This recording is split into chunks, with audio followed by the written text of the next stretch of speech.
大家好，今天的话来继续阅读这个 anabolic primer 的这个书籍。那在运动界的话，基本上是算是禁药。那但是呢，有这一本书的话是有对这个药品呢有深入的理解。那这里有一些关键字 recommended daily allowance。宽扎一日后有了 U.S. government 美股族谱 Nutrition Board's devotion 用亚为宽为后行 legitimacy 做他说 The Journal of the American Medical Association 美股为下后会做到concoction 是处理。那我们继续阅读，昨天有阅读的部分。The RDA for protein is only 0.8 grams and per 2.2 pounds of body weight. But RDA was never intended for people who train hard or who was trying to put on pounds for a season of football. The Russian Olympic weightlifters were really the forerunners in taking ultra-high quantities of protein. They did a great deal of research on the subject in the 60s. One study showed that a protein level 250% of the RDA still was not enough to prevent a negative nitrogen level in 40% of the weightlifters. Bill Starr, strength and conditioning coach, Johns Hopkins University. The RDA recommending daily allowance. Before we dive into the supplement and their relative merits, a brief discussion on the RDA is needed. It seems no nutrition article or TV show this day fails to make mention of the wonderful term. How often has beaming TV image looked you straight in the eye and asked, have you consumed the correct amount of vitamin C today? So powerful are the RDA that they are often used to stifle the argument of biochemists who promote food supplementation. RDAs recommending daily allowance are requirement limits or amounts set down for each of the major food nutritions. They were developed in response to the vast food refining process which came into being with the Industrial Revolution. While industry greatly increased the amount of food available, the refining process often leached valuable nutrition from the food. As an example, white flour loses much of its nutrition value in the refining process. Similarly, orange may have much of their vitamin C leached during their transit to a market.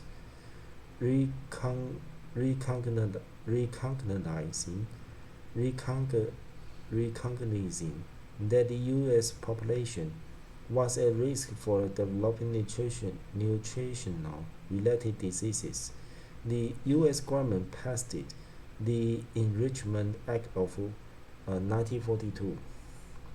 This piece of legislation required manufacturers to replace the nutrients lost during processing. Today, most foods are fortified with just about every nutrient known, and one look at a tin of juice or box of cereal provides such proof. Are they all there are credited up to be? We would assume that, given the Food and Nutrition Board's devotion to ensuring healthy diet, American Consumers need look no farther than the RDA for practical advice. Unfortunately, this is not the case. There are numerous reasons for not blindly following the RDAs.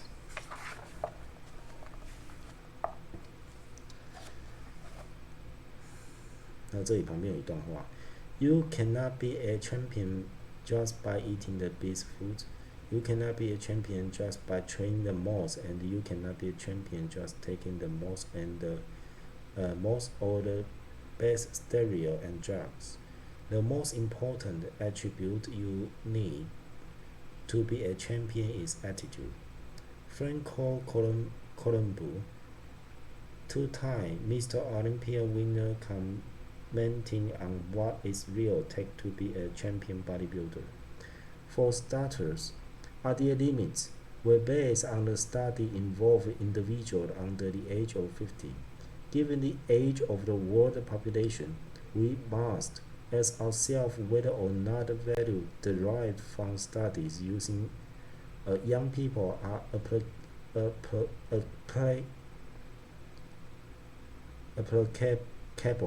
to the elderly. It is generally accepted that as we age, our biological systems slow down further. Many elderly persons have chronic health problems, particularly those related to the digestion and the absorption. It does not take a leap of faith to see why such individuals will probably benefit by consuming nutrition level above the RDAs. A second issue, also related to the origin of the RDA, concerns the physical health of individuals. The RDA value were calculated based not only on young individuals, but healthy young people. They do not take into account those with metabolic deficiencies or diseases. For the RDA had no respect for individuals on the medication, many of which prevent the nutrition absorption. A third reason goes back to the original goal of the RDAs. Initial designers of RDAs were only concerned with preserving life. Given the times, death from malnutrition was a frequent occurrence. Today, starving to death, at least the Western societies, has been virtually eliminated. People today are more concerned with eating for long-term health than baseline survival. Given this change in philosophy, it is easy to see why the RDA value should reflect this, but in many cases they don't. The final reason to question the merit of relying on RDA, and it is the most applicable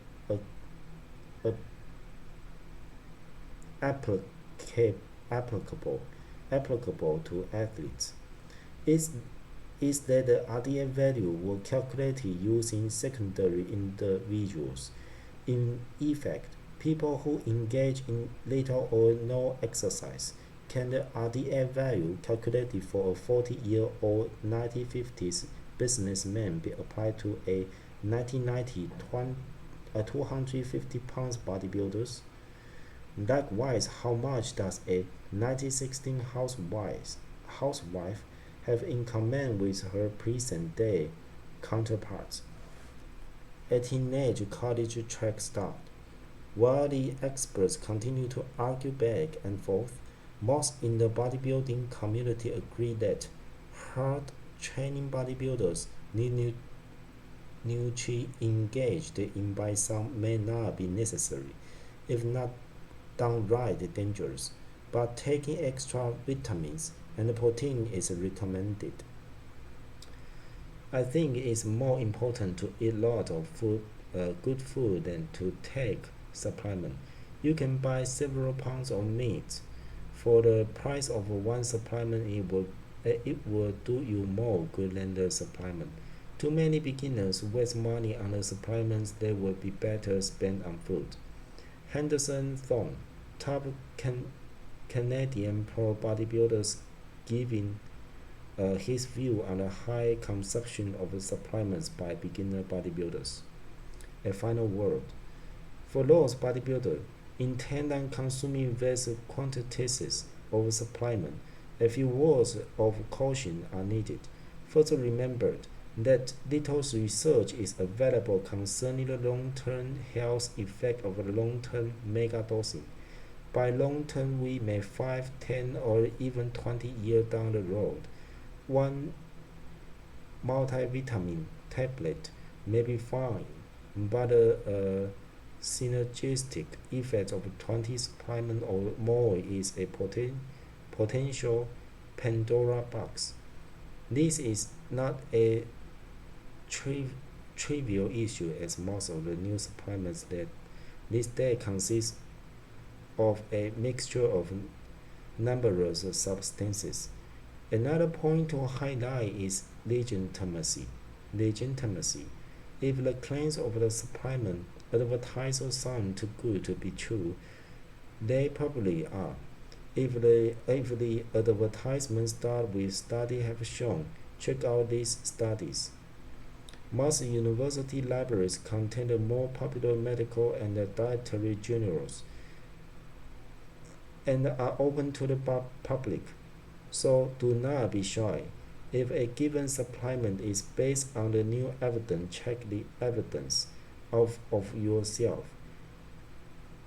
Publications such as the New England Journal of Medicine and the Journal of the American Medical Association, JAMA, rarely, if ever, publish shoddy research. Changes are if such a journal writes on a particular study, the odds are good to excellent that the study has been carried out using the proper scientific method. After verifying the existence of the study, check to see if its conclusions have been accurately portrayed. One example will suffice to emphasize our points. Now look at what you are dealing with. Guys, they are on death's doorstep. They are so full of drugs, and who like the kinds of body away is bigger better. The late Vince Gerard responding to a MuscleMag interview's question about encouraging someone to compete in bodybuilding contests. In the early 1980s, supplement manufacturers made millions promoting the muscle building properties of the amino acid arginine. The centerpiece to many of their ads was the result of a study carried out in Europe.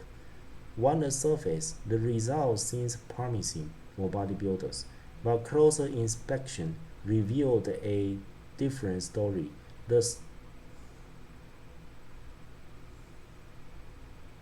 The story put forward by supplement advertiser was that arginine increased the rate at which protein was turned into muscle tissue.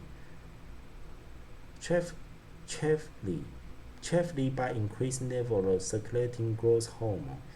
Taken at face value, arginine seems like a wondrous bodybuilding supplement, but some skeptics uncovered the truth behind the European study. Instead of the healthy subjects such as athletes, the study experimental group consists of individuals with a number of debilitating diseases. Upon being given high dose of arginine, there was a marked increase in muscular body weight. Supplement manufacturers emphasized this that's the point, but conveniently omitted the subject group backgrounds. Also omitted was the dosage involved in the high grain range instead of the cited study in accurate terms. The bodybuilding public was left with the impression that a couple of 500 milligram tablet could turn 150 pounds one base into 230 pounds. Rock hard behemoth. The true story emerged only after the detail of the study became mainstream. Besides safety and legitimacy, a third point must be emphasized, and that is cost. Gone are the days of $1 vitamin button and $2 tins of the protein powder. Most of the major supplement packages these days cost $100 to $200 or more for 1 month's course. This is fine if you have the cash, but are the results really worth it?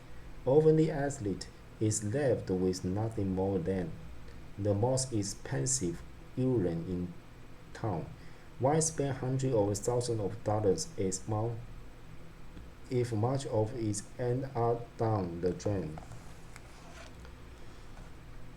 A final suggestion concerns the acquisition of knowledge.